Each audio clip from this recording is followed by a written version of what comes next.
Yes. Audio mic. Is that? Yeah, that's Yep, there we go. it. Perfect.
And the short trip up I-79 has landed us here at the RMU Island Sports Center here at Olympic Rink. And good evening, everyone. My name is Ian Murray, joined alongside Richard Turkovich. We are here for tonight's Division I matchup between your West Virginia Mountaineers and the home team this time, the Robert Morris Colonials. Here as we've hit the road this season up here at RMU. We see the Olympic Rink right behind us here. We have an exciting matchup here as coming to this one, you have West Virginia, number 4 in the conference, and Robert Morris, number 5 in the country. That 4-5 matchup and everything going at it here tonight.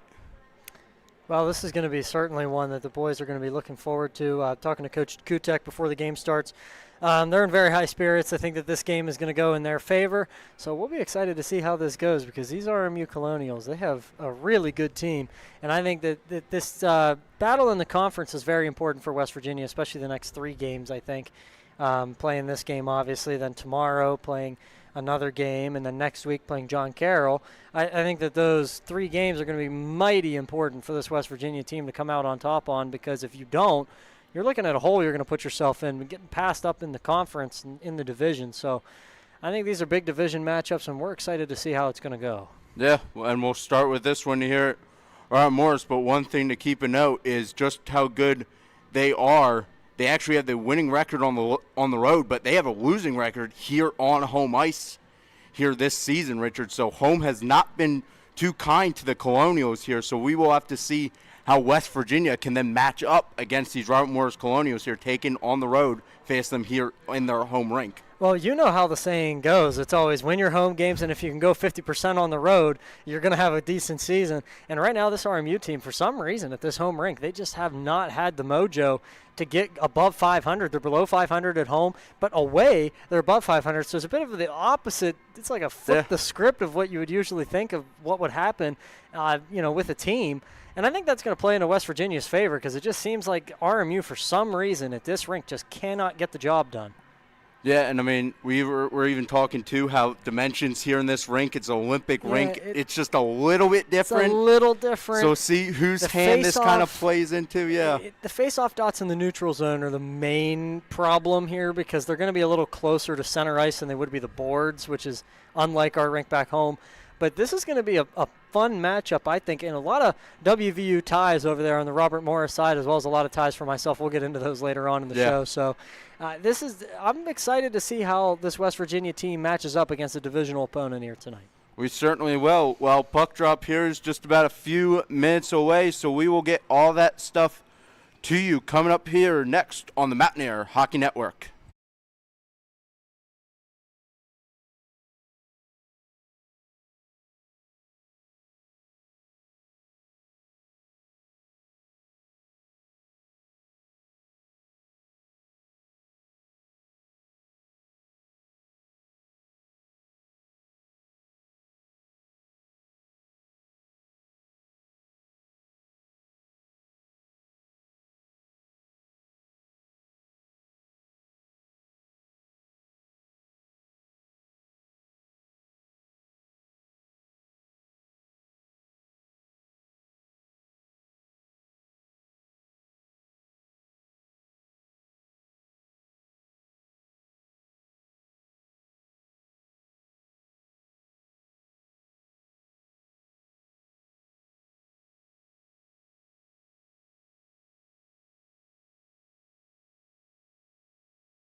And we welcome you back here to the Olympic Ice Arena here in Allegheny County, Pennsylvania. On Neville Island. Yep. That's a mouthful. We're getting set for this one. Apologize now for doing the best we can here for being on the road for those of you guys at home here. So yeah, we do apologize for the neutral zone. There's going to be a little bit where it's going to be tough. Yeah. Patrick, put him where the spot's tough. Yeah. Yeah, see, that's, a little bit tough. Yeah, that's about where the tough spot is. But we're going to try our best. The rest of us should be fine. Try to get you guys to be able to see it, but we'll fill you in as it goes. We'll fill you in with all the action. Here as both teams get set, it's Bruno in the faceoff circle for West Virginia, and we are underway now. Over now, Haban. Haban gains the blue line and down on end. Centering opportunity there. Loose out in front, picked up there by the Colonials. Back up ahead they come here. It's Rourke. Now, Rourke bringing it on in here. Briggs right on his tail there. Passed off to Blevins. Back up to the point now, and that's back around there, Rourke. And that's turned over there, picked up by West Virginia. Up ahead there, off the stick there, Bruno, and that one's going to be deflected there into the corner. Bruno plays it there. Haban on his knees there. And it's going to be covered up there by Reno Patrick. They're the fifth-year transfer student here playing for the Robert Morris Colonials. Bit of a cool story there with Reno Patrick. Used to play for West Virginia, actually, Division II team, and actually was coached by now D1's head coach, Tyler Kutek, down there on the West Virginia sideline as we're back underway here. And Robert Morris with possession here, and they'll send it on in now. And that one's sent along the boards there. Schmidt will play it up ahead now. There's Brackett with it. Brackett always pretty speedy, but I was going to say to start this game too, heart in your throat moments for RMU early. And West Virginia had a couple down at the other end as well. It's been very topsy-turvy in this first minute. Back now there. It's Fowler right in on it. He'll play it back now to Schmidt. That's going to be a cross for Quinn. Quinn now racing it up ahead. He'll dump it cross ice there off the glass. Yeah, no one was home. That was the right idea, just nobody was home. West Virginia was making the change there, so Robert Morris now, but that one's going to be taken away. Hartz has it. He gets it across right in there. Shea, his shot there went wide. Wide, now pushed back down in the corner there. Shea couldn't quite get his stick on it. It's bad around there. Henry unable to keep it in. Delayed offsides the call. Robert Morris picks it up, but West Virginia's now onside. Battle out in the neutral zone. Del Quadre will send it back in for West Virginia. Robert Morris now has it down in the corner there. And they'll look to break it up. Now it's Spears with it. Spears up ahead. Spears, his shot there is going to be deflected there by Henry. And West Virginia will pick it up, and they'll look to push it up ahead here now across Del Quadre. Del Quadre with it. Del Quadre, he'll try to send it across there, fresh off the bench. Bring it on in. That's Davio. Or excuse me, that was Sokol there. They're battle for it there right at the line. There, and that's sent down now. Barber with it. Barber picks it up behind his own net. West Virginia's going to look to break out ahead again. Barber with it. That pass just a little too far out in front of Sokol there. This one's up ahead. It's McDonough. Oh, that was another one where it just got deflected. Patrick didn't really know what to do because if that one comes in on net, that was a really interesting deflection there. Yeah, that's good defense there as Johnston brings it up ahead for the Colonials. He'll dump it on in. That one's sent along the boards there. Tried to keep it in there. Was Passanati unable to do so. There, that was off Passanati's stick there again. Briggs now racing on in there for West Virginia. And battle for it. Still no one has it. And Bruno's going to come with the puck. He'll send it across there. This Davio picks it up off there Bruno's stick, but turns it over. Back now ahead. It's Young with it. Young there. He's going to get knocked off the puck. Briggs will pick it up. That's over for Woods now. Woods gets it across Davio. Now it's over to Hubon. Hubon will get this one up ahead off the stick of Bruno now. Right in on Patrick, and Patrick's just going to cover this one up for the whistle. whistle there with 16-13 left to go here in period number 1. Well, through that first period, both teams have had quite a few opportunities down on either end of the ice. But I'm really liking the way that RMU is playing some good defense. They got a lot of bodies in front. They're not letting those shots come in from the blue line. If they are going to come in from the blue line, it's going to get blocked, sent out to the corner. It's good D. Yeah, as Robert Morris breaks out again, but they lost it. It's Glamkowski with it. Glamkowski will send this along there. That is Schmidt with it. Schmidt still has control. He'll send it off the glass there, and that's right again to Glamkowski. Glamkowski bringing it on in, tries to get it there in the center for Fauser. Fauser now gets it back up to Quinn. Quinn across for Schmidt. Schmidt, his shot. See, it's another block shot. Yep. Another block shot by Robert Morris. There's quite a few here. Schmidt is able to keep that on in, get it down to there for Glamkowski. There, and that just too far out of the reach there for Fauser. It's coming up along the boards there, but Brackett able to get it back to Glamkowski now. Glamkowski's going to lose it. Fauser, and they're fighting for it.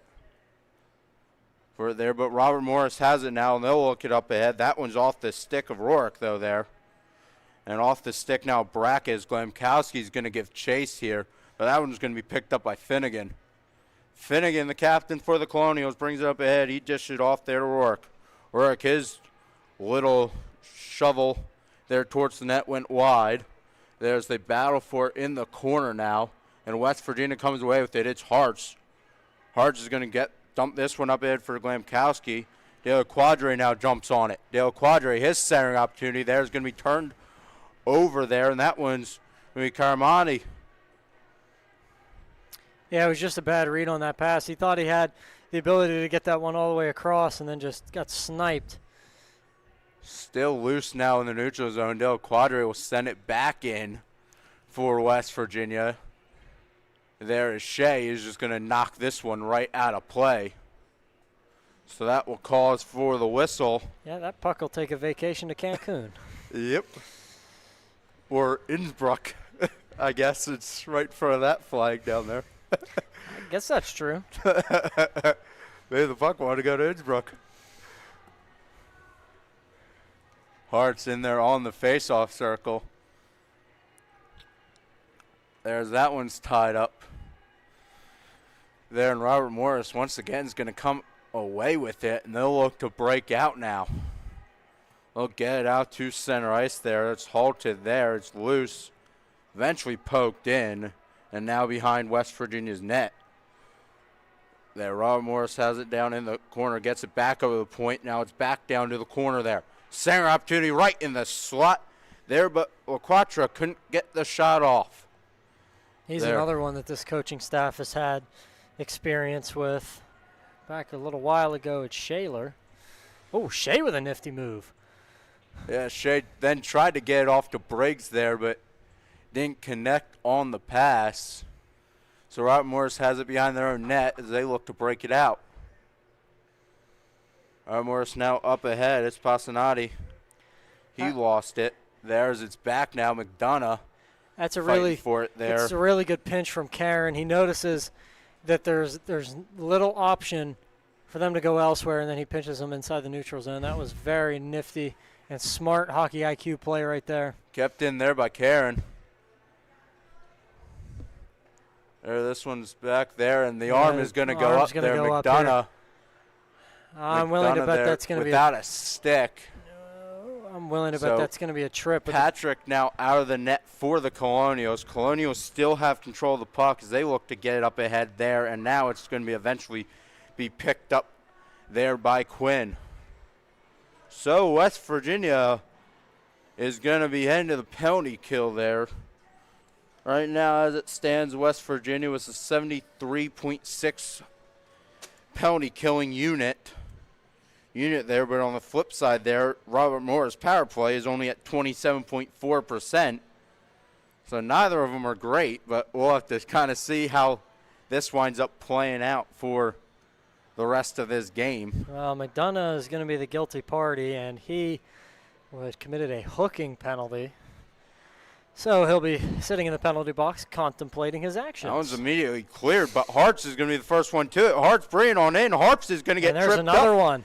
And just like that, 10 seconds into the power play for the Colonials, they just committed one. So it is going to be going to 4-on-4 now for the next minute 50. And then West Virginia is going to have a 10-second power play.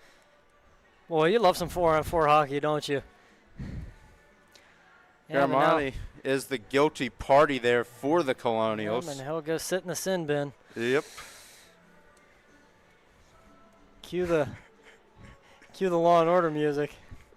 Bruno now in the faceoff circle for West Virginia. He sends it back, but Robert Morris then picks it up, and here they come.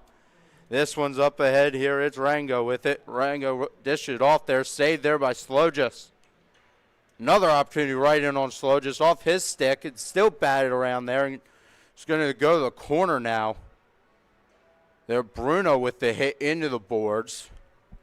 There, and it's sent back up there. Finnegan sent it back. Down's picked up there. Haban almost tried for the reverse hit there. Back out in the neutral zone now. Bruno there, lost an edge there and went down as Rango bringing on in. Rango, he'll dish it off there, but Bruno's right in on it for West Virginia, and he has it now up ahead. He'll dish it off there. There's another shot there from Barber, and he scores! Barber with the 4-on-4 goal here to give West Virginia the 1-goal lead. Well, I tell you what, this all starts back in the defensive end because West Virginia is going to get a nice 3-on-1 coming out of the zone. And you thought when it came over there, it just slid off the stick, but he was just able to get it back on to fire that shot. And you know what? That's a handy-dandy work of stick working. And it's 1-0 West Virginia. Woods and Bruno were in on it. Fowler now taking this one at center ice here. We're still playing 4-on-4 for the next 50 seconds now. As Robert Morris has it up ahead, it's Blevins with it. Blevins bringing it in here. That one's going to be poked away. They're picked up by Fowler. Up ahead, Habon couldn't quite get there.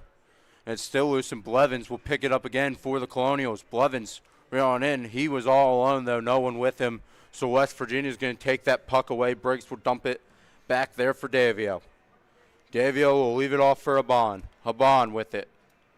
Habon bringing it up ahead now. Habon through center ice. He'll just shoot this one on in.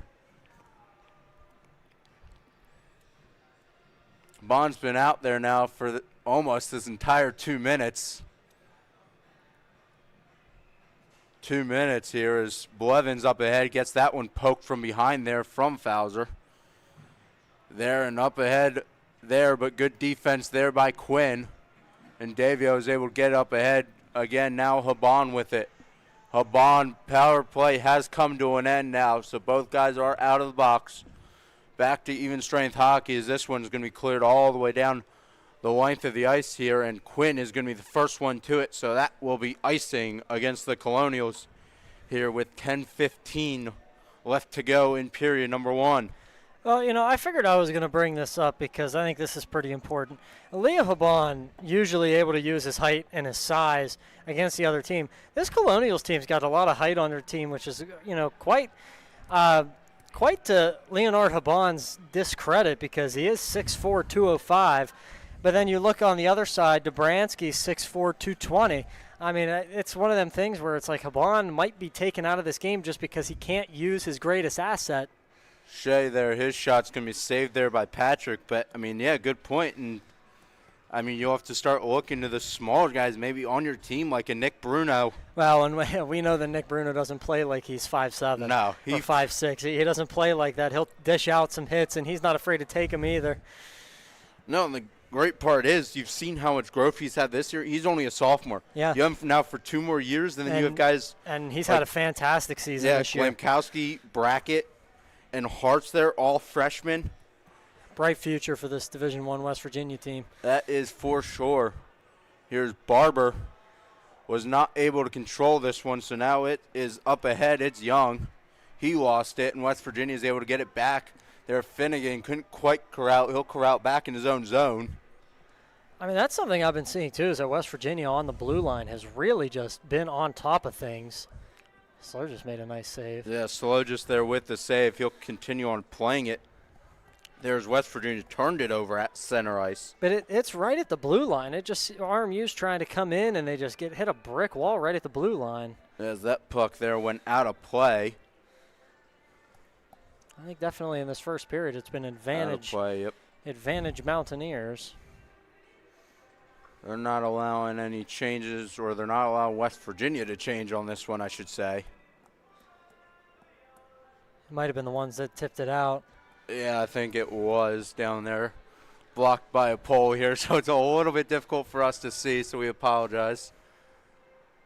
There's back on, and that's going to be kept in there by Blevins. Now, and we'll have battle for it, and it's Haban, or excuse me, that's Henry. Henry, he's surveying. He's just going to bring it up himself. He'll dish it now to Barber. Barber couldn't quite handle that pass there. He's just able to dish it up ahead a little bit. It was the right move there at center ice, getting it into the glove. Ooh, that was a nice shot there. It's not the clean exchange that you're kind of hoping for. Yeah, I thought it was the right idea to go up and get it. There was just nobody to get it to. That one's back over the point there. That shot's going to be blocked out in front there by West Virginia. Blevins is going to send this to the other wall now. Here's Robert Morris, has things set up. Their shot saved by Slogis. That's a beautiful save from Slurgis. That's odd angle. He's up against his post. He knows not to go back over to that right side. He keeps tight to the post, and actually the goal came off its moorings, and Slurgis had to move it back while the puck was coming down the other way, but that is a fantastic bit of goalkeeping there. Yeah, and you got to watch now. I mean, good clear there by McLaughlin, but you still got to watch. You got tired players, tired legs now out there on the ice for West Virginia after that icing. Here's Karen is in the face-off circle there. That one's going to be blocked there by Karen. There, now it's in the corner. Gets it back over the point. That shot there is saved there by Slogis with the glove. It's another one where he just knows what he's got to do. He stays in the butterfly, doesn't go down too early. And even if he did try to go down too early, he knew to keep his glove up and keep that above his pad, make sure that puck didn't get flipped over it. Yeah. And there's another name we were talking about, bright future. Slogis has been excellent. Been lights out this season for West Virginia, and he is only a freshman here. It's and just Patrick been out one of the net those to ones. play that one. Well, speaking of Patrick, he's been pretty okay this season. He's after playing at West Virginia, transferred here. He's played 9 games, 3-6-0, 447 goals against, and a 894 save percentage. Not numbers to sneeze at. Yeah, for sure. West Virginia is certainly going to have to get a little crafty here.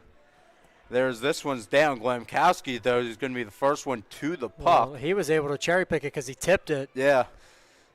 He gets it up. Now it's Brackett. Back to Glemkowski. What bringing a on nifty in. move. Now behind the net. There's just going to get it back over the point for Schmidt there. That's back down for Glemkowski. Glemkowski bringing on in there. He's going to get hit right as he shot the puck there, and that one's going to be picked up and saved there by Patrick. This is what I thought was going to happen, some extracurriculars. Brackett got knocked down there in the front. I'm surprised that wasn't more than it was. We will certainly keep an eye on that as this game continues here, as we are only in the first period. Here, this one back up, it's Davio. And, Glemkowski made a nifty move for that to even happen. He went around one defender behind the net. Good stick handle between the legs. Davio gets it up ahead now, Haban. Haban is across there, try to get it for Bruno. Does eventually. Is Bruno's slap shot there right in on Patrick. See, that's something that you just can't prepare for because Bruno's just got that raw speed. If he gets on a break, he is most likely gone. As Robert Morris now has it, and they'll bring it now up ahead. They're good hit there by Briggs. Able to turn the puck over in West Virginia. They'll turn it right on back. Now, gets it back over the point. Now, and it's Briggs. Wasn't quite able to gain the line as Colbert kept it in. Right across now, it's Spears again down there. A battle for again. It's Kohlberg with it. As it tried to get it back over the point there, wasn't quite able to keep it in. As here comes West Virginia down the other way. It was Woods there with it. There, and Robert Morris now coming the other way. Now it's Spears with it. Spears is just going to dish it off to the corner there to nobody as he took the hit there from Barber. And Spears ended up on his wallet. Yeah, as Haban has control of it for West Virginia. He gets it over now to Henry. Henry now with some speed up ahead. He'll shoot it into the other corner there. Took a little bit of a weird bounce. Shea was able to recover, though, and get it in on Patrick. And Patrick was able to cover it up for the glove with 5:34 left to go in period number 1. Well, I'm gonna take this time. I'm gonna highlight probably Robert Morris's biggest threat, and that's probably Corbin Rango. 6 foot 180. He's a junior. He's played 23 games this season. He's got 10 goals, 17 assists. That's good for 27 points. So that is far beyond the point per game margin that usually you use to test the eye test, I guess, for a player, good or bad. Yeah, for sure. But I mean, we were down there before the ice kind of start, and I mean, you brought up how, just looking at all the stats and everything like that, they have a couple of these, quote-unquote stars, if you want to put it like that, but then it's the supporting cast around those stars that they're struggling to find this season. It's been the biggest problem for Robert Morris has been depth scoring. I mean, you've got a couple guys on this sheet that don't have any goals this year. Dobransky, one of them. He's played in 17 games, has no goals, no assists. And then you got like Connor Evans, he's got 1 goal, no assist, 1 point in 20 games played. Now, I'm sure they do a lot of stuff off of the puck and everything for them, for the Colonials. That shot is going to be blocker save there by Slogis, and this one is going to go all the way down right in on Patrick. Patrick is going to play this one there as Sokol almost kept that one in the zone there, but this one's up ahead now to Blevins. Blevins shot there. That one just went wide of the net. It might have been deflected. Well, that one went wide there from Schmidt. I'll hold off on that thought for a second. But, okay, I think maybe not. That one nearly was offside there, but just able to keep it in. There's Davio, has control of it. It's in his skates, gets it up for Sokol. Sokol now gets it McDonough. McDonough avoids the hit there. McDonough is just going to dish it off there to Dave. Tried to dish it off, but gets it now into the corner. Now, West Virginia fighting for it behind the net now. There, Sokol is able to continue playing it there behind the back. There, Robert Morris was calling for the penalty. No penalty is coming. I'm going to be honest with you. I think that one should have been. That one looked like it was going to be a penalty, but instead the arm stayed down, and now an arm is up from a referee. Did not see that one happen. Not sure. Happen there, and it's going to be against the Colonials there. Slash. It's going to be the call now. Yeah, and I'm going to just have a gut feeling that there's going to be some very unhappy Colonial players and coaching staff on that one. Yeah, Colonials head coach Michael Joseph he's chirping at the referee. He's confused. Yeah, and I mean, you even saw. I would also like an explanation for that, because I think that it should have been the penalty on West Virginia down at this end. Yeah. But I didn't see the slash, so I can't say if it was a slash or not. I didn't see there being a slash. Yeah, they're going to have a conversation now. Yeah, but I mean, it was even, you looked at Bassanati's just reaction, just basically almost stared down the ref. Now, I'm going to backtrack just a couple seconds of what Patrick did when he played the puck down the ice. It was just the best vision I've ever seen out of a goalie to know that you've got 3 guys down there to develop a 3-on-1, and that was perfect. That's exactly how a goalie is supposed to play the puck. Come out here to this near side, bounce it off the boards. You know where your guys are at, and they had a good shot because of it. And now I guess good point now, since West Virginia is on the power play here. You got a 41.9 power play percentage coming into this one, as Robert Morris has a 71.7% penalty killing on the other end. If I had to guess, it'd be around 70th in the ACHA. I don't know. Usually when I get those numbers, I get the number. But, of course, with the hecticness of being on the road, disrupted prep a little bit. As this one's down to the corner now. Briggs has it back over the point. His shot there's going to be deflected. Patrick doesn't know where it is. I don't know how that didn't end up in the back of the net. Patrick was looking behind him like it was in the net. Yeah. I didn't see it hit the board behind. It might have gone off the post. Bruno's shot there, and that's going to be right in on Patrick, and he's going to be able to make that save. I don't know what happened there. The only way that had to have been off the crossbar somehow because he was really looking for it. Yeah, I saw the puck go in, and then I lost track of the puck there, and I couldn't tell if it was – I thought it might have been in the back of the net too, just based on Patrick's reaction there. Indeed, it wasn't there. Still got over a minute to go on this power play. Here's Davio, though, loses control of the puck. A little bit of miscommunication between him and Glamkowski. As it's now over to Shea, and it's back now Davio. Davio gets it up ahead. It's Brackett now. Brackett will back it to Glamkowski now. Glamkowski gets it back for Brackett now. Brackett. Oh, he lost his stick. Yeah, lost his stick down there in the corner. Corner there, he's going. He grabbed another stick now from the bench. Bench now, West Virginia still in control of the puck. It's Davio. Right there, his shot there went wide. And you know what? He picked the perfect time to go grab that new stick, too, because West Virginia still had possession of it, and they were just cycling it at the top of the blue line. He goes back, gets the stick, and comes back into the play. That was really smart decision-making there. As Davio's shot, it's loose on the other side. No one was there for West Virginia. Hartz has it back to Davio with 5 seconds to go. Hartz, Davio gets it down, loose out in front there. It's Brackett, and it's poked into the back of the net there for West Virginia. Unsure who poked it in there. There's a bunch of players down there in the crease. Indeed, it does. It looks like it's going to be credited there to Shea.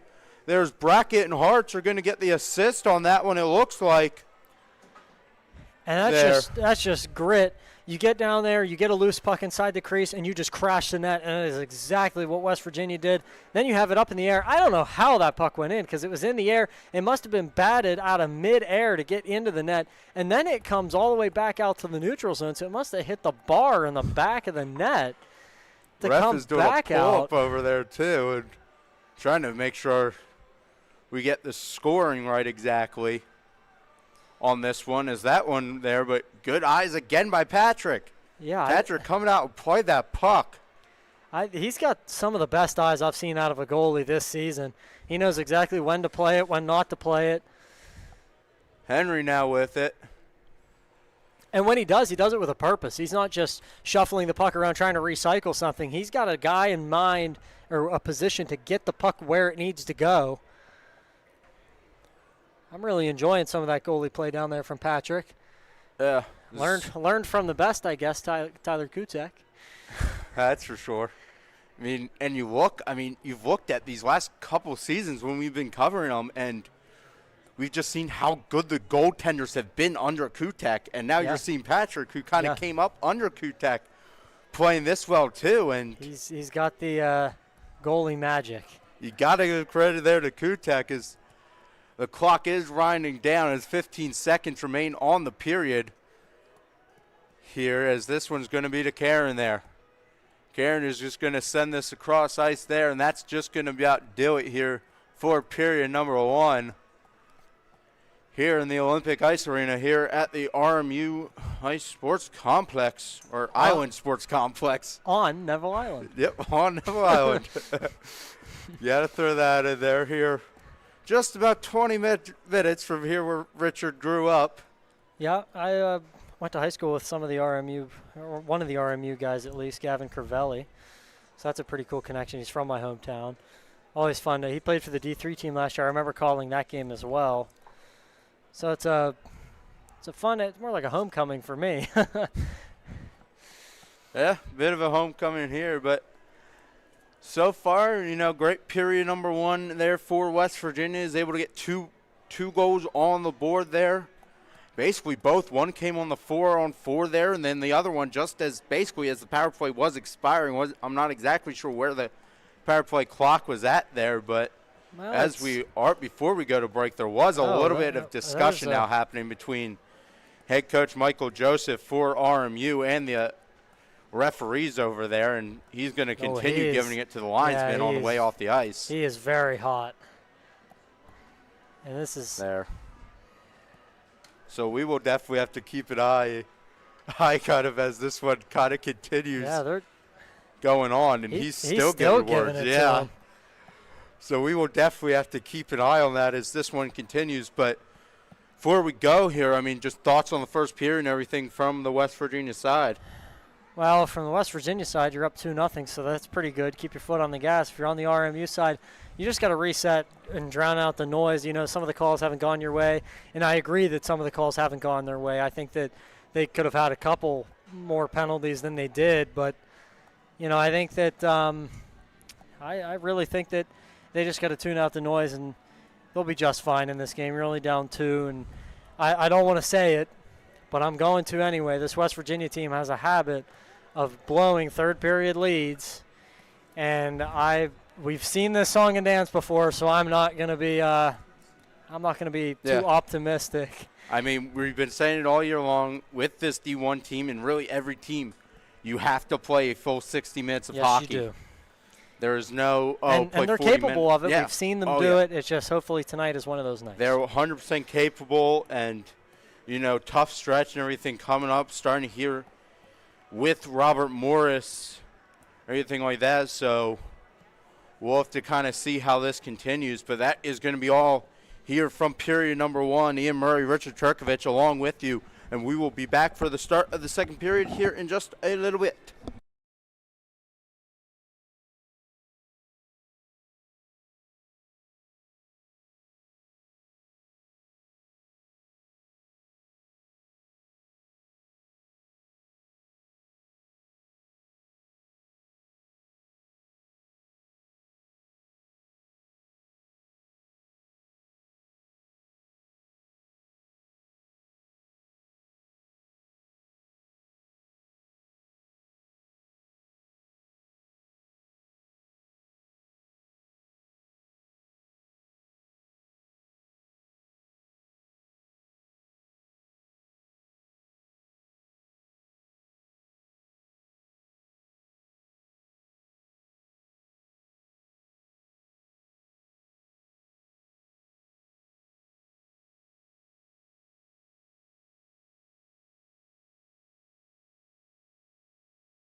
And we are back underway here to begin the second period as that one's going to be shoveled down now into the corner now.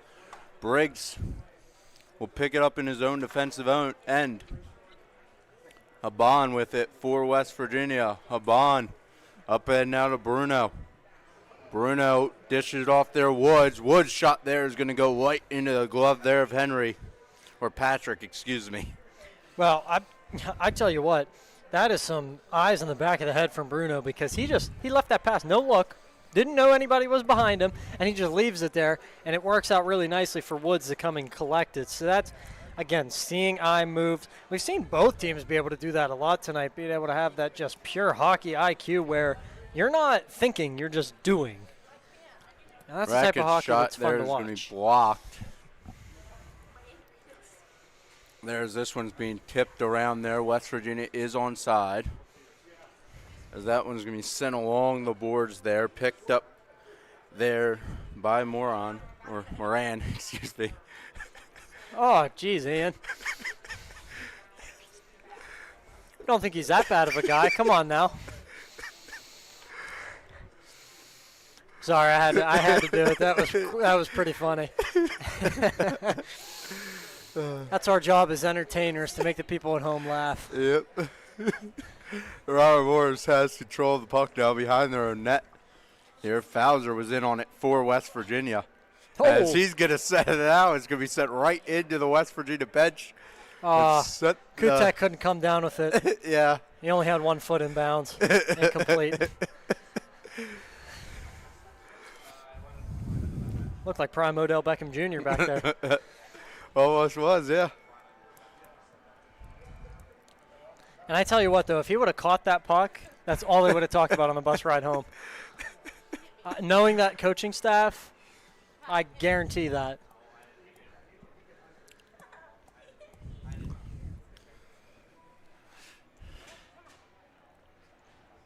And now Robert Morris comes away with it off the face-off and gets it up ahead now.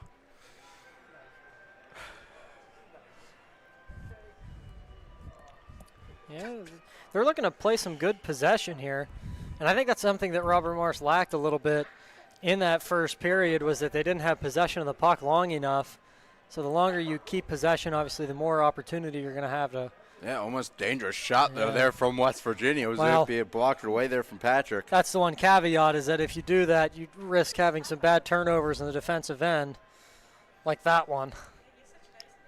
Luckily. Right on cue. Love when that happens. Yep, but it's back out now to center ice there for West Virginia, but they'll bring it back on in. It's Shea with it. Shea across ice. They're trying to get it there to Del Quadre. Barber now with it back at center ice. He'll dump this one on in. Or Morris now. It's Moran on the net.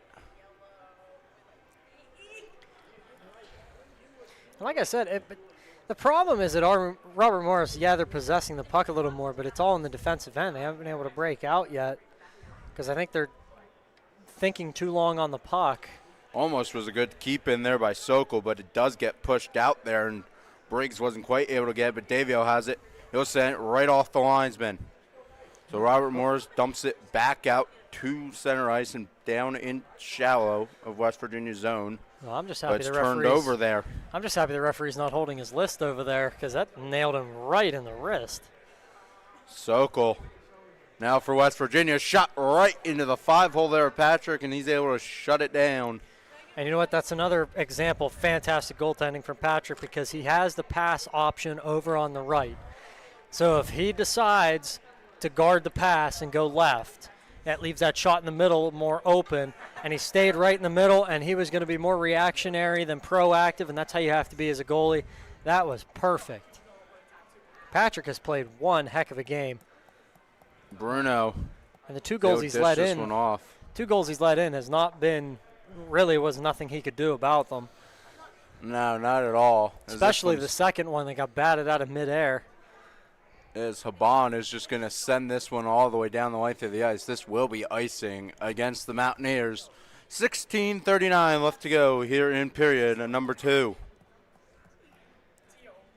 Well, I've really been enjoying this hockey game, Ian. I think that these two teams are quite evenly matched, and the standings would say so. It's just that RMU hasn't gotten the puck luck that they need in this game. And West Virginia has gotten, the little trickles and the little, like the second goal that gets batted out of the air. West Virginia has gotten those, just Colonials have not. Yeah, for sure. And, I mean, seen for a lot of it, I mean, West Virginia especially, we've seen at home, even the top teams in the division and everything, they've hung with them for a little bit and everything there as well. So you can't really be complaining much about that. But, I mean, you even look like RMU right now trying to snap a 2-game losing streak here, but they were playing the two top teams in the division, and number 23 ranked IUP taking on and then they took on JCU, or John Carroll University, last weekend as well. So, I mean, those two games, top two basically in the division, that's big there. And West Virginia has John Carroll coming up next weekend. Well, West Virginia is currently shorthanded. I thought I'd add that in there. And they have a goaltender serving the penalties, so I'm assuming that's not going to be a. I'm assuming that's going to be a 10-minute. No, it's a 5-on-5. How is it? There's 5 players out. No, yeah. I see somebody in the penalty box. That's golden, I believe, as West Virginia puts it into the back of the net again. It's Brackett this time. He has been knocking on the door this whole time, and finally he's able to put one past the goaltender. He's been knocking on the door. Yeah. He's had some nifty moves down at the other end in that first period. Yeah, so that's for sure. But that makes it now 3-0 West Virginia. And I just realized, just to add, that down there on the ice, there's no holes in the scorekeeper's glass, so the referee has to go over the top. Yeah. That's rather interesting. Yeah, that's why I mentioned I saw the ref doing like a pull-up earlier on that glass. There's Brace deflected out in front. West Virginia almost had another chance there. That was a big, juicy rebound. I mean, that was the lowest apple on the tree, ripe, bright red. Shea has it behind the net. He'll kick it towards the corner there. He'll send it back. Hartz collects it there. Del Quadre, he'll send it back there. Hartz, though, went in front of the net, so this one is going to be dished there by Finnegan. Wasn't quite able to be kept in there by Briggs. There's RMU now trying to get something going here. And, I mean, they were able to have some decent control, but it's been all in their defensive zone so far here, 5 minutes into this second period. Here's this one's going to be cleared all the way down, and this will be icing against the Colonials. So that's going to set up another offensive zone faceoff for West Virginia. Well, they've been doing quite good on these in this game. Getting it back to that defense and getting a nice shot from the blue line. It's been good work for West Virginia on the offensive side of things. You could tell that everything is in this game is done intentional. As that one is going to be getting out, but McDonough is able to shovel it back in. Finnegan will pick it up. West Virginia had to touch up. Well, that was dangerous because Evans was almost off to the races with a breakaway. If that puck came the right way, it was him and Elijah Young. Schmidt now with it, though, for West Virginia. This one is up ahead there. That one's going to go to the side there of Patrick, and they're going to be calling this one icing against the Mountaineers. Yeah, lots of icing. Back and forth. You ice? No, I insist. It's been a bit of back and forth here since really West Virginia has gotten that third goal there. There's Karen in on the faceoff circle. That shot there, saved there by Slow. Just rebound opportunity, though, is going to be buried into the back of the net there by Corbin Rango. And there is Rango, number 14. And I told you to watch out for him. He's got 27 points on the year. I told you. That one was pretty easy on the other end there for Rango to make this game back to a 2-goal lead for West Virginia, 3-1. Well, I told you earlier he's got 27 points on the year, and now he's going to add one more, make that 28, and this will be his 24th game of the season. 4 points above point per game. He is having a fantastic season, and he's only a junior, so we get to see him again next year. Yeah, 11 goals on the year. It's certainly going to be dangerous to seeing him. This one is going to be now sent around the boards. Boards there. Robert Morris has seemed to get some momentum here going here as Haban is able to get that one, but he's going to have to turn that one right back over. Over there, that shot off the post. Yeah, that went off the side of the net and the post. And I think the net came off just a little bit. Woods is able to dish it all the way over to Haban, who gets it into Bruno to Woods there, and Woods is going to get knocked down right in front of the net. Couldn't get it, but turned over there. Haban tried to pass it there to Bruno. That's going to be deflected there into the corner. Man, he didn't get knocked down. He got upended. he fell backwards. He was trying to get some balance, and there's just no dice when you're on ice. It's kept in there. Haban rips the shot right into the chest there of Patrick, and Patrick is able to make the save. And, man, Patrick has just had a fantastic game. Everything that's coming at him, he's just a stone wall. And like I keep saying, the goals he is giving up are ones where it's a fantastic offensive play from West Virginia and not necessarily something that he did wrong. Yeah, and that shot came in hot. Yeah, that was from Haban. I'd like to see the miles per hour on that shot. Shot there as Robert Morris will bring it back up ahead and right in on Slogis, and he'll just cover it up and force the face-off there down in his own zone.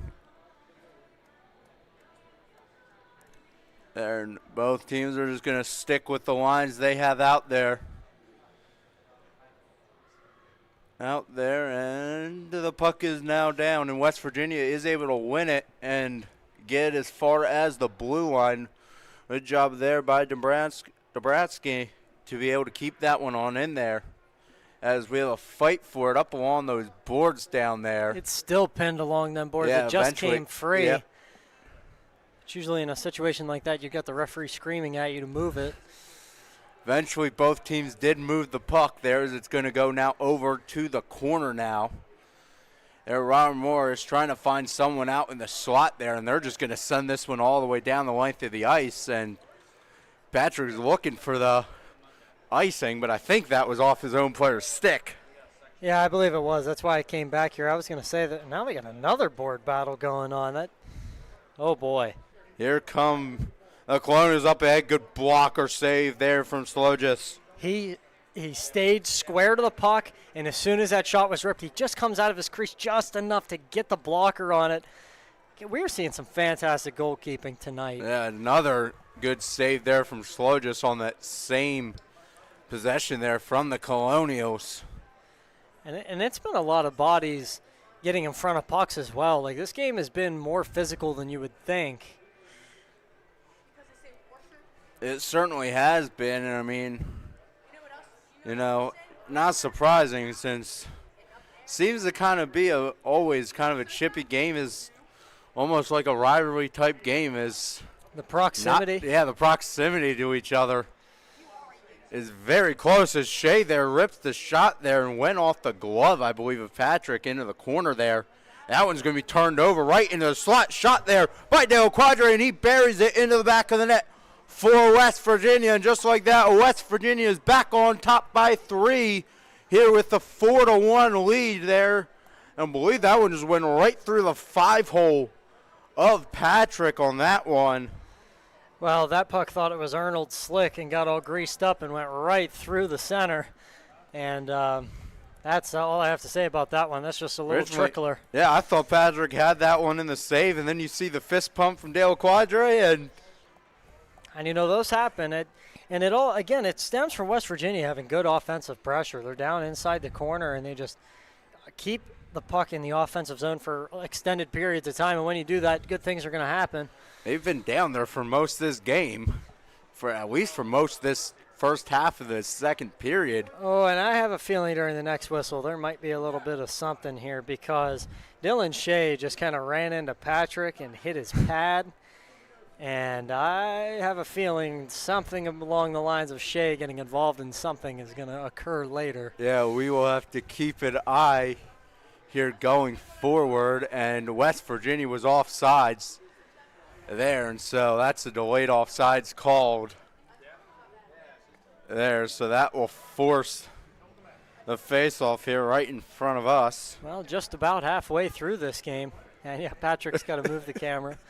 That's funny. We get to play around a little bit. Yep. Get you the best angles we can. We can here on this second rink in this building that they have. Is the Robert Morris NCAA team is playing on the main rink in this building. And they have an outdoor rink. And they got just behind us, yeah. I want to say they got 2 or 3 more smaller sheets that are down the hall. Bruno's shot there. That one was saved from Patrick. Oh, good keep in there. As Saban is able to dish it off there. That shot from Saban, excuse me. That shot had some sauce on it. That's from Henry. There, that's down into the corner. That's going to be stick there by Slogis, and then eventually be able to stick there by Woods. A little bit careful there from Woods if you are watching for the high stick. There, but Woods now is able to get to Haban. Haban is going to be Woods and Haban were offsides on that one. So that will cause for the whistle again here with 9:37 left to go in period number 1. Well, I think the one case you can make if you're behind the bench for the Colonials is that penalty that they got dished out earlier in the game, that then West Virginia goes ahead and seizes momentum. That penalty that should have been an interference on West Virginia sees momentum for West Virginia, and they've been able to just keep it since then. That's maybe the one argument you have against the officials here tonight, because I would happen to agree with them. I think there's been a couple missed ones. But, I mean, the same can be said there for Robert Morris, too. There's been, they've missed a couple there for them, too. So it's kind of even playing field here. And, I mean, you can't let one kind of call like that dictate the rest of the outcome of this game. But I think that's what's happened. As Sokol's shot is going to be tipped high there and into the corner. Corner there, and it's Briggs. Briggs now driving on in. Briggs, centering opportunity there. And odd angle shot. Oh, and a lost Briggs stick just is able to hang on the puck and take a guy's stick out as that one. Believe he had his stick lifted or something and went straight into the netting. I don't believe that was slashing. I think it was a stick lift.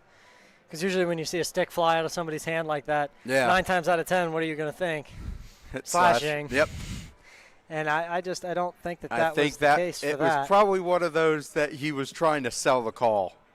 Yeah. By if he just kind of flung his stick when it got lifted to try to see if he could draw a slash there on West Virginia. And West Virginia's pulled out in front, but they really got to keep the foot on the gas. Yes. There's this one is now behind the net there, and it's going to be picked up there from West Virginia. There's now they'll look to break out, and that one's just going to be behind Brackett there, but Brackett using his speed going to be the first one to get there. Brackett able to edge off there, number 20 from Robert Morris.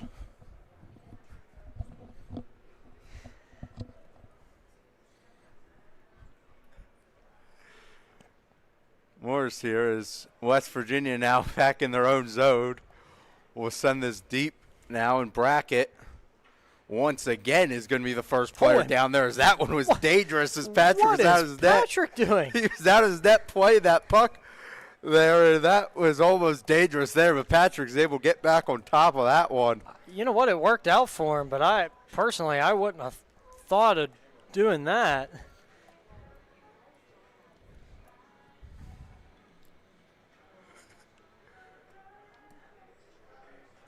Oh, boy. That would have been technical difficulties here. It seems that the camera has freaked out on us. That's lovely. We'll try to get that fixed here for you as quickly as we possibly can. Well, I guess this will be a radio call now. Then here's Hartz has it. He'll dish it off there to Del Quadre. Del Quadre going to get to Barber. Barber's shot went wide. There on that one.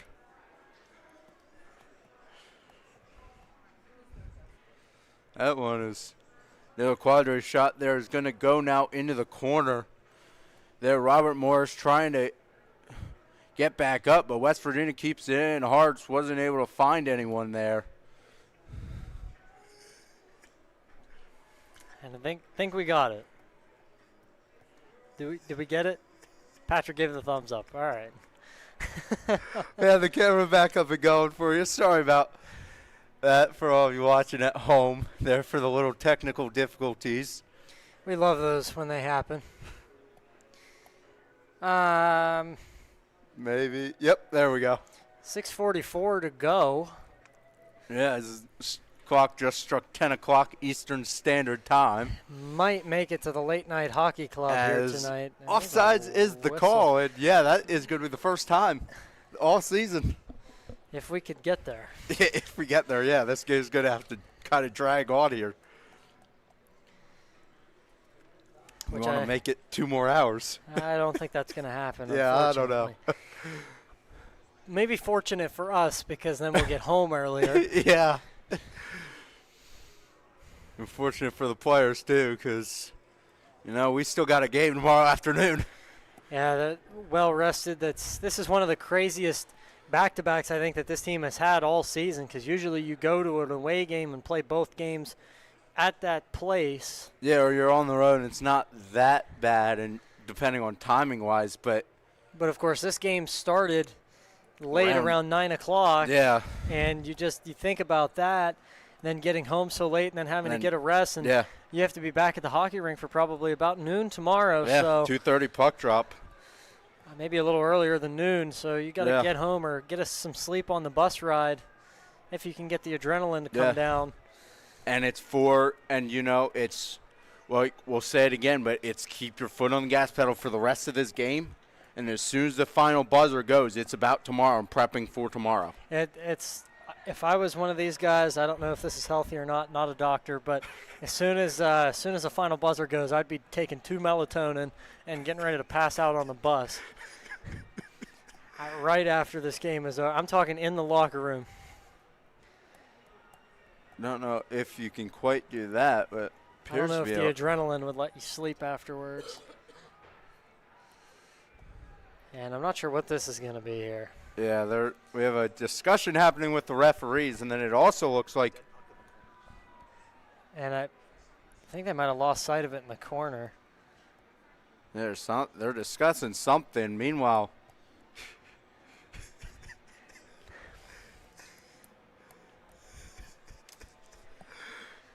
that's what I said. Patrick's writing it down on a sheet of paper for me. Yeah, but what I'm trying to get to is it looks like there might be a Robert Morris player shaking up on the bench over there as well.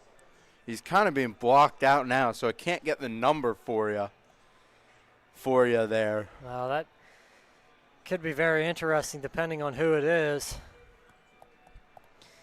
Yes. Right there's. Oh, big hit down there at the other end. Yeah. Like Dunna there, he got tripped up, it looked like, and no arms up from the referee, so we will play on with that one there, and this one's just going to be shoveled and sent right out of play. I'm not sure what that hit because it looked like it hit a net, but there was no netting over there. No, I think that hit the back wall or the flag there, one of the two. And came right back onto the ice. Yeah. That's one thing about this rink. The end nets don't go all the way around the corners. No. So there's a lot of pucks that probably end up over the glass and in the corner. Yeah, I mean, basically you draw a straight line basically from the face-off circle that way they're just in, and it's just going to end like basically right there is where the net ends on this end, and it's about the same on the other end too. It's 2 panes before the goal line meets the boards. Yeah. As this puck is now going to be into the corner. And down on that end, it's a whole, let's see, the goal line, 1, 2, 3, 4, it's 5. Or it's all the way around the corner down on the other end. Yeah, it's an interesting thing. certainly here in this rink. Here, but 4 minutes to go here in period number 2 as Robert Morris will just shovel it in, but it's right to a West Virginia. And they'll just send this one on down the length of the ice here.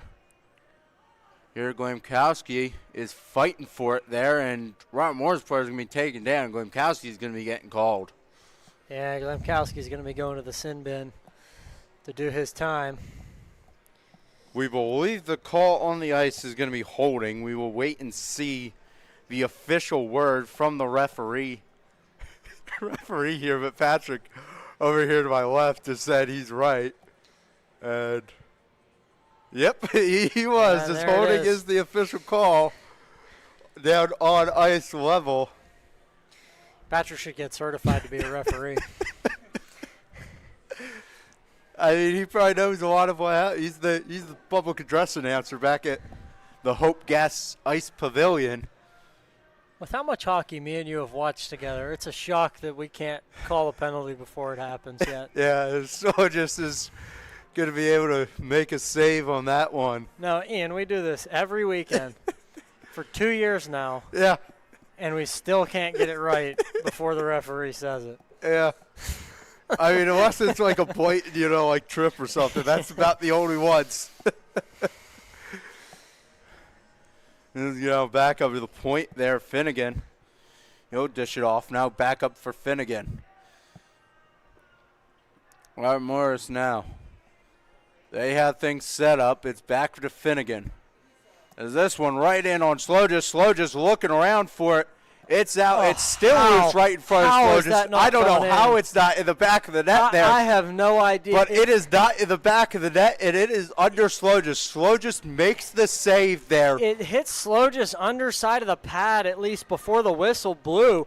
But that was such a nice pass to the back door.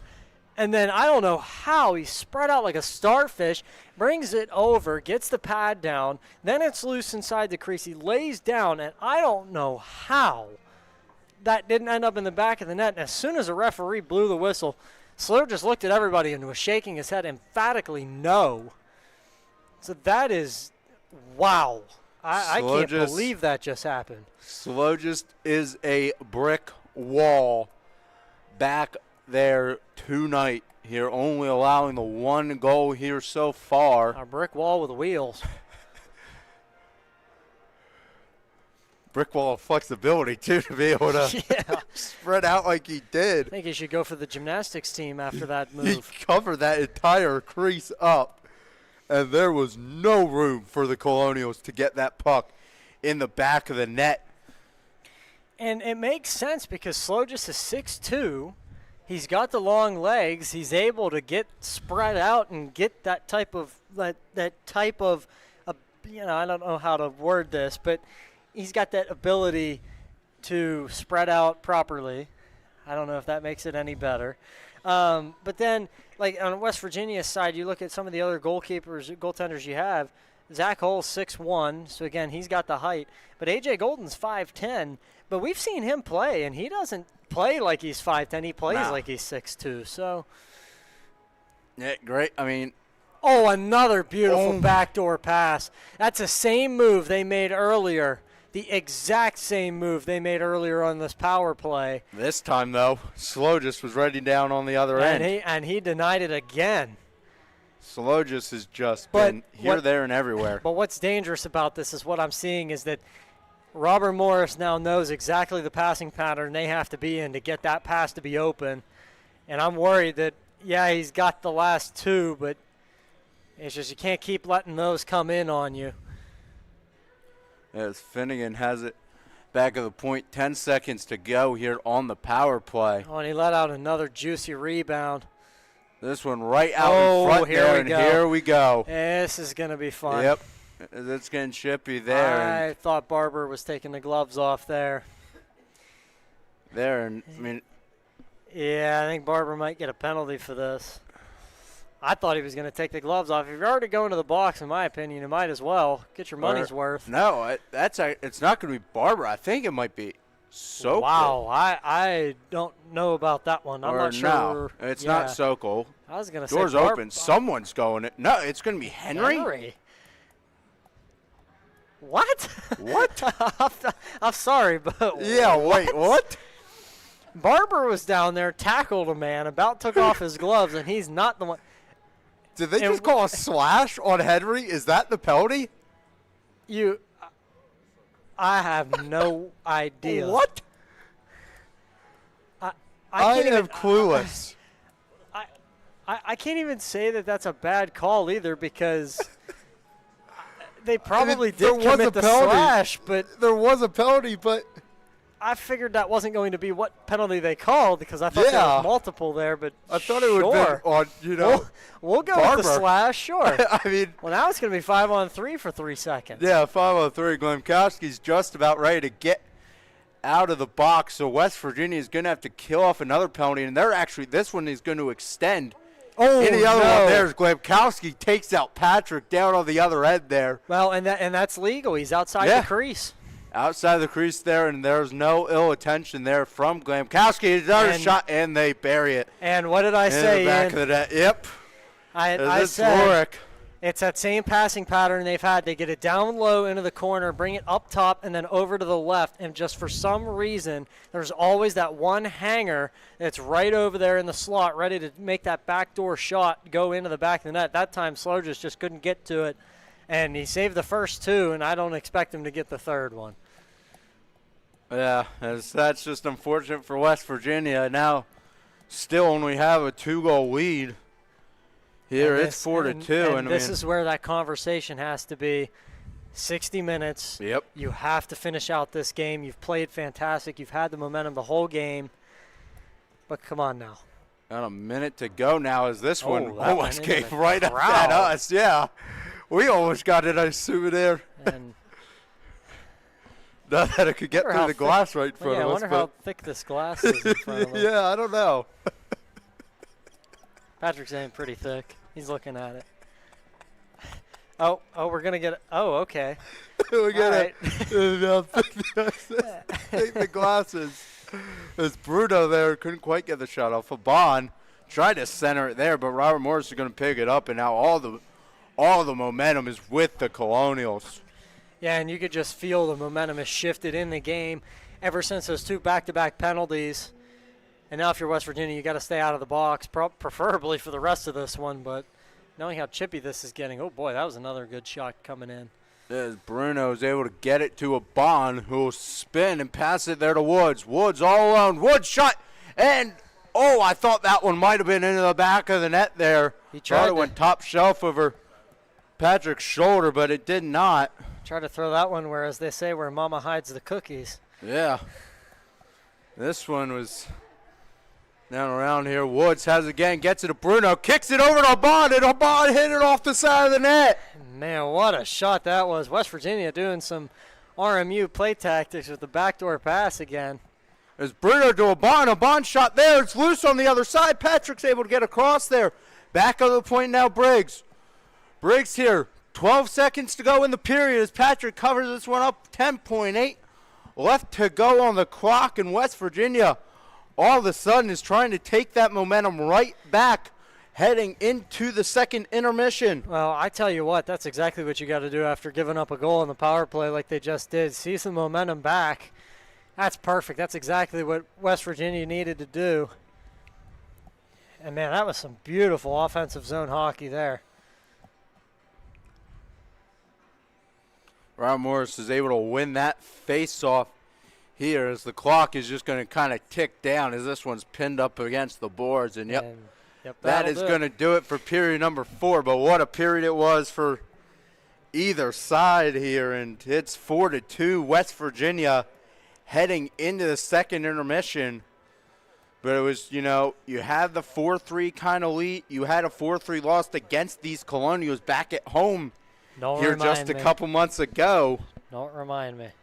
So it's... Well, this is going to be my key before we go to break, is that there's 20 minutes left in this game.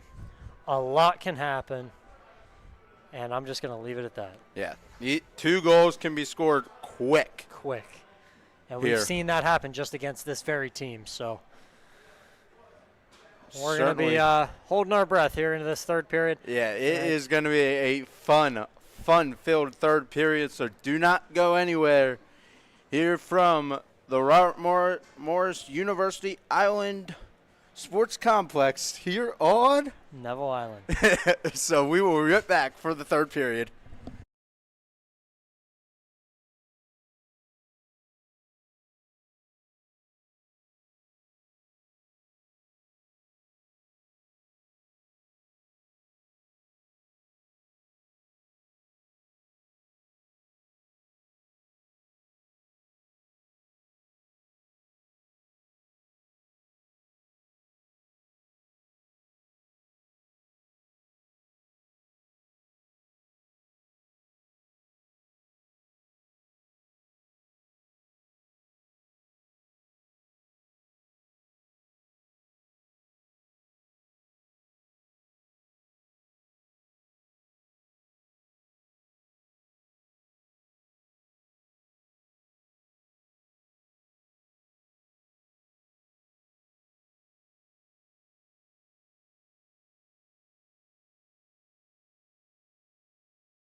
The audio.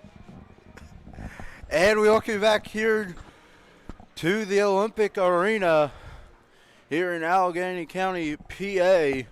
Here's we begin period number 3. West Virginia is on top 4-2 as we speak as Haban is driving on in there. And they're still loose out from Bruno. His shot is knocked away there from Patrick. Patrick is able to keep that one out as Robert Morris now is trying to rush back ahead. Davio is able to pin the other guy off and be able to go to the boards there. Ian, I don't know why you're laughing. There's nothing funny about that. As Slow just sets the box, yes. Over break we were busting my chops there, yeah. over the game, so that's quite funny. Love having, and it was a slash on that penalty. So West Virginia is going to be on the power play now. Here early in the third. This is exactly what you want, though. You want to get to seize the momentum a little bit, take advantage of this. You'd preferably like to put one in the back of the net here and really take advantage. Yeah, I mean, West Virginia's done a great job here so far tonight on the power play. And Bruno's in the face-off circle, so he's been pretty good from there throughout the season. Right on cue, though, Robert Morris will send it all the way down. And the ice slow just behind the net to play it. And again, it's a smart move from a goalie. I mean, he waits until everybody from West Virginia gets back before the Colonials get there as well because he knew that they were hot on their heels. And there's no panic in Slogis at all. Yeah, that was a perfect way to handle the puck as the goalie, and we've seen both goaltenders tonight be able to do that. As Briggs will dish this one off. Now it's back to Briggs, and he will rip the shot there, and rebound is going to be picked up there by Bruno. I thought he was going to try the backhand. He didn't try it, but I think it's better to keep possession there. Briggs' shot there went wide. It may have been deflected. Well, bodies out in front. Another opportunity, though, there, and West Virginia does bury it, and they do capitalize on the power play. Here, giving them the 5-2 lead now is there's just over a minute remaining on the power play when that goal came. And that was Fowler who put that one home, and West Virginia has been lethal on the power play here tonight. It has been unbelievable the amount of chances they've been able to generate when up a man. And Robert Morris has just had some really bad disciplinary troubles. Been in the box quite a few times in this game. Indeed, as West Virginia brings it back on in. They still have control now behind the net. They'll bring it back. They'll dump it back. It goes back beyond the net. It's Shea now. Shea will get it back over the point. There, Schmidt, they lost it. It's all the way down there, but good defense there by Quinn to get back on it there. He's going to pin him to the boards now. I think that's the one time that Slow just got kind of caught out because they were coming at him real fast. So he was just trying to bide his time and be patient like he usually does. But I think that's a situation where you need to make a decision quickly. And that was a nasty hit down there in the corner. Yeah, slow to get up there. And that's Rango. Yeah. He's shaking up. He's going to head off to the bench. That'll be a big loss for Robert Morris. Yeah, slow just had that one deflect off the glove into the corner. And he's just gone to the bench. He is in a little pain, but he's all right. Corner, yes. The arm is up, and that will be, or no, they will keep this one playing. Here's it sent back down. Slow just out of the net to play it there. He'll just leave it right there behind the net. Now Barber will dump it back. It's Fowler. He'll get this one up ahead, but he's going to turn that one over. It's Finnegan with it. His shot there deflected and went wide. There's Barber picks it back up. It's now back down behind the Mountaineer net. Here, and they're battling for it. Well, that one went up into the air. There's Brackett now has it in center ice. He's able to get it to Glamkowski. Glamkowski with it. Glamkowski's going to lose control of the puck. Here comes Robert Morris down the other way here. They'll dump it back. Their shot there went wide. There, and this one's going to rattle all along the boards right back up to the blue line. Fowler was there to get it out for the moment. It'll be back there for Briggs. Well, that puck was going so fast. No Colonials on him as he'll just bring this one up himself here. Briggs will send this into the offensive zone. That shot down at the other end that Robert Morris ripped was going so fast it looked like Dominic Toretto down the quarter mile. Sent back down now, and Patrick now out of the net to play this one. So Robert Morris has it behind their own net. No break out now. This one's going to be taken back, though, Briggs, but then he'll hand it right on back here as Passanati brings it on in. His shot is going to be saved there from Slogis, and he'll just hold on for the whistle with 15:36 now left to go here in the third period. A 3-goal lead for West Virginia. Well, this is what we haven't seen from this team this season. Coming into the third, you have the lead, and then going out there and scoring a goal early in the third period. Yeah. We haven't seen that this season very often, so when it does happen, you have to think that they need to capitalize on this third period performance thus far.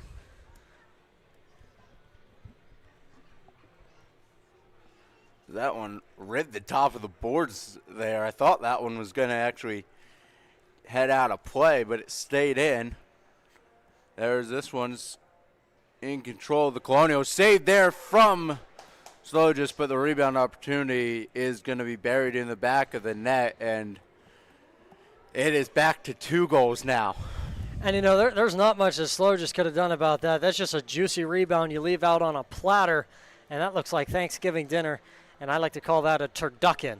So that puck was a turducken and was, I guess, devoured and put into the back of the net. Did you see that movie's coming out? Is it actually? Yeah, they're making a movie about John Madden. Guess who plays him? Slow just looks ready to go. Here we are back underway. Ian, next break, I want you to guess who plays John Madden in the next Madden biopic. I want you to guess. Next time the puck goes out of play. Oh, good stick. This is going to be covered up there from Patrick. Oh, and we have a pause. Probably John Madden himself. That's if you turn the camera. It'll be Nick Cage. Nick Cage. I don't know how he's going to look as John Madden, to be I don't know. I don't know how that's going to go. That was an odd casting choice for me.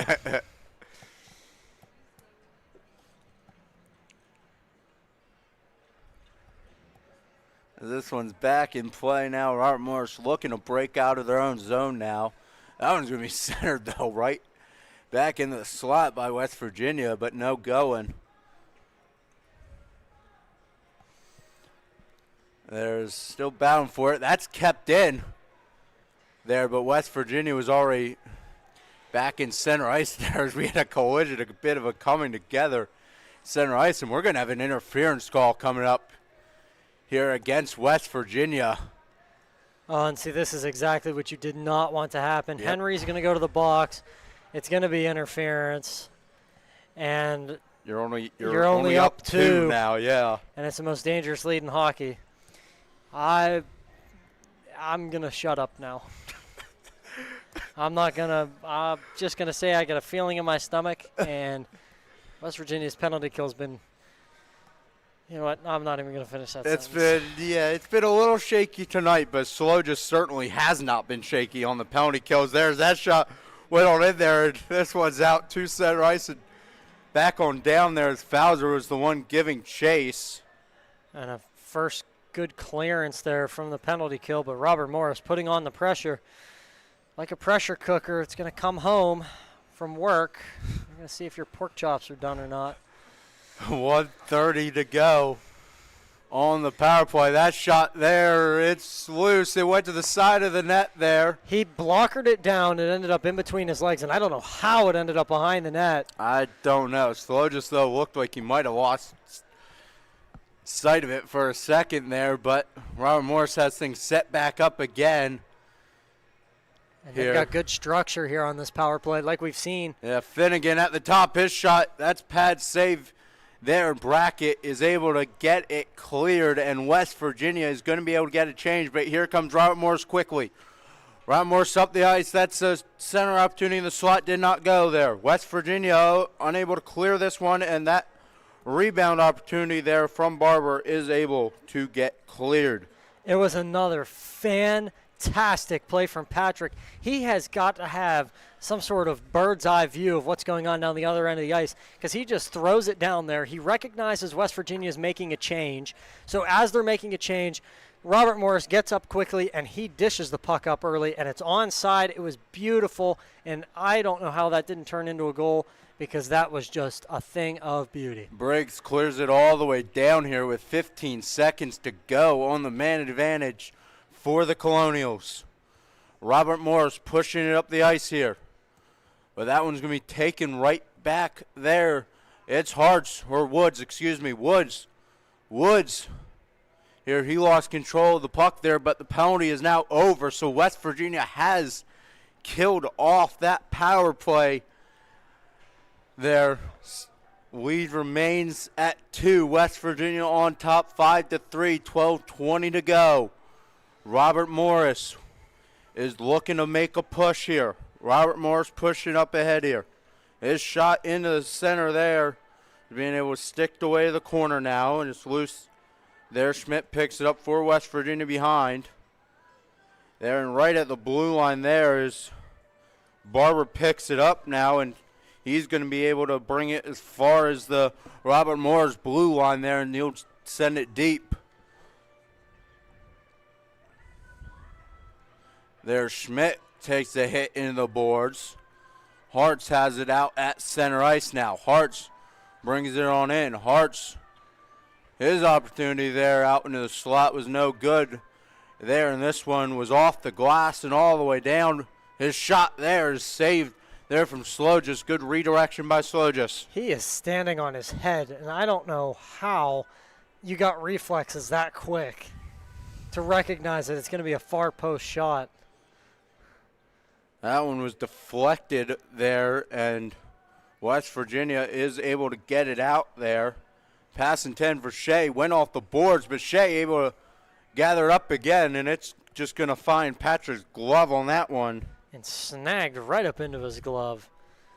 Reno Patrick as well standing on his head there for the Colonials. He's played an excellent game for the Colonials, even though he's given up the 5 goals, but he has certainly been incredible down there in net. He's made some fantastic saves tonight down at that end. And I think what happened on that West Virginia penalty kill was that they took away that backdoor pass that we saw in the second period on a couple of the power plays that the Colonials had. And now that one-trick pony really isn't a one-trick anymore. Still, though, generating some good opportunity. Yes, Fauser has it now. This game isn't over until it's over. And he's just going to shovel it in on Patrick, and he will glove it down for the whistle. Well, I've got to tell you that that's got to be one of the better plays in this game, has been them going back and forth like the way they have been.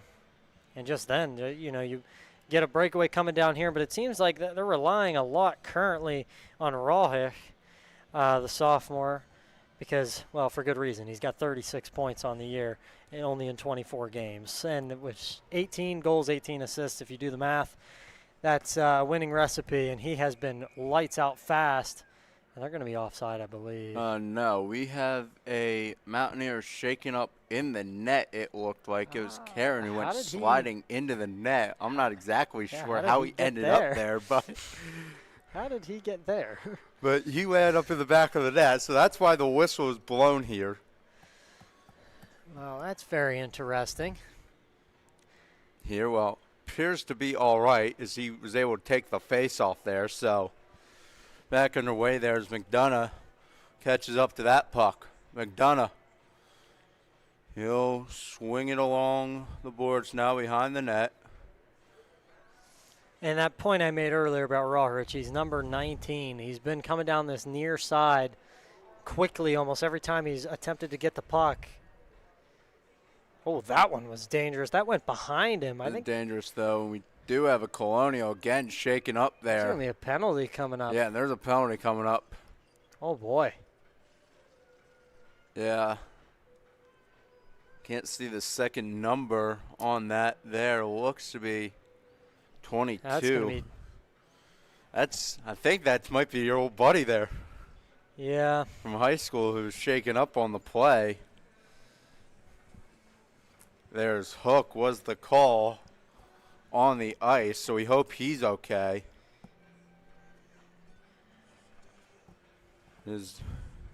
And Davia is going to be the guilty party. So and now this West Virginia penalty kill is going to get put to the test again. Because this Robert Morris power play has been very good. They don't have the goals to say it, but they have been very good. Yeah. They're knocking on the door. That one went high and wide there. That was Rourke went. Keep giving them opportunities. Shot. Another opportunity there. You got to be careful here if you're West Virginia. This one's staying behind the net here for now. Morris gets it back up to the point now. It's Finnegan. Read off for Rourke. Finnegan's shot there is going to be corralled there by Slogis. And we have more extracurriculars happening here. As it looked like Schmidt and Moran were going at it a little bit here. Well, Moran also didn't have his stick, so I'm wondering how that happened. Well, it looked like he's shaking his wrist out right now. Looked like he kind of got just a little poke check from Schmidt on the way by or something in the wrist, but nothing was called by the officials on the ice as that one just went a little wide there of the net. Nice mid-air deflection. Got to have good hand-eye for that. We have 1 minute to go on the power play now. Here is starting opportunity in the slot that was able to clean up there by Hartz. Hartz tries to get to Shea, but Finnegan is able to get his stick right in the middle of that one. They were going to try to get that shorthanded 2-on-1. They almost had it, just needed a little more pace. Yeah, Finnegan now able to bust this one up ahead now. There, and Briggs gets taken down to the ice there and playing a little bit of fisticuffs, it looks like. Right there when he went down, but yeah, this is we're going to play on. And this is not UFC on the Mountaineer Hockey Network. No, we will certainly see how all this will conclude here tonight. That will be interesting to watch.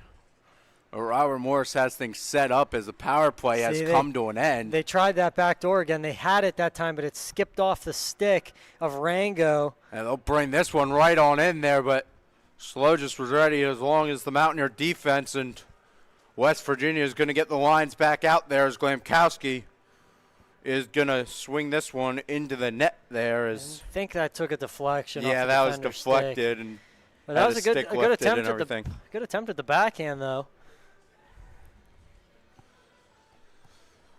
Yeah, under halfway, 7:31 left to go here in period number 3. 3 here. So West Virginia trying to finish this game off. 5-3 lead as we currently stand. As this one is going to be sent down there. West Virginia will play it here. It's Henry.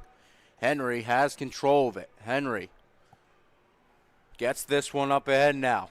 Glamkowski. Glamkowski now lost control of it here, so Robert Morris is going to dump this one in as Glamkowski gets it back. He'll shovel it across there into the corner now. Henry has it. He tries to get it back. He'll be able to knock it down and continue playing here. As it's up ahead here, Brackett now. Brackett's going to get knocked off the puck here. As this one unable to keep it in there was Davio. This one sent back in. Now Henry was out of his net there to play it, and we'll break up ahead here, does the Colonials, but it's going to be backtrack there from Fowler. Fowler is just going to shovel this one on in to the Colonials' defensive zone. You know, Robert Morris breaking up ahead. It's Kohlberg. He'll dump this one on in. And Davio will play it for West Virginia. They're back up now. Colonials have control of it. They'll send this one along the boards here. Behind the net there. Got knocked down there. I believe that might have been Bruno with the hit. Like I said, he doesn't play like he's 5'6". As Woods brings it on in. If you watched him play and I told you he was 6 foot, you'd believe me. Briggs. That shot went wide here. Haban has it now. Haban lost it out to center ice. He still has control, though. He hasn't been really in this game to the extent that he usually is. And, again, I think it's because of the point I brought up earlier that this. Haban right on point.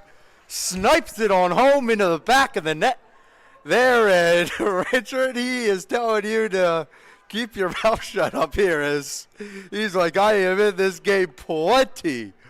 As he will make this a 6-3 lead here with 5:23 to go in period number 3. I am speechless. I don't know what to say. I said he wasn't in the game, and then he scores. So, well, I mean, that was a beautiful shot, top left corner. Yeah, I don't know that there's not many on this, not many in this league that could do a shot like that. But Leo Haban's one of them guys, and man, that was nice. That's all I got to say about that. And that opens you up to a 3-goal lead with 5 minutes left. That's huge. Got to think that's pretty close to the icing on the cake. That is certainly a huge goal in this one, as that one went through the crease. Schmidt will dump this one on in. Yeah, if they could just get one more, I think that would really seal it. Yeah, that'll be the short icing on the cake.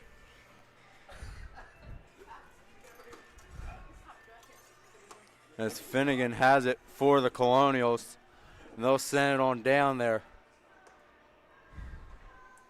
Going up ahead now, Hartz. He'll dump this one on in. It's going to be gloved there by Patrick, and he's just going to hold on to it for the whistle. Now with 4:31 left to go. You got to start thinking about, you're down 3.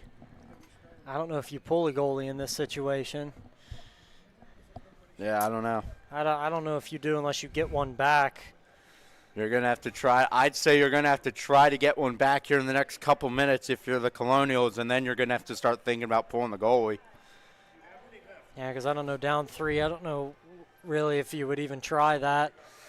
West Virginia's done exactly what we needed, what we said they were going to do, is that come into this third period and just play a complete 60 minutes of hockey, and certainly have, yeah. Came out blazing here in this third period and haven't slowed down. No, they have not. And this game's been about a lot of momentum shifts. As that shot saved there from Slow, his mask came off. Off. So the whistle's going to be blown there.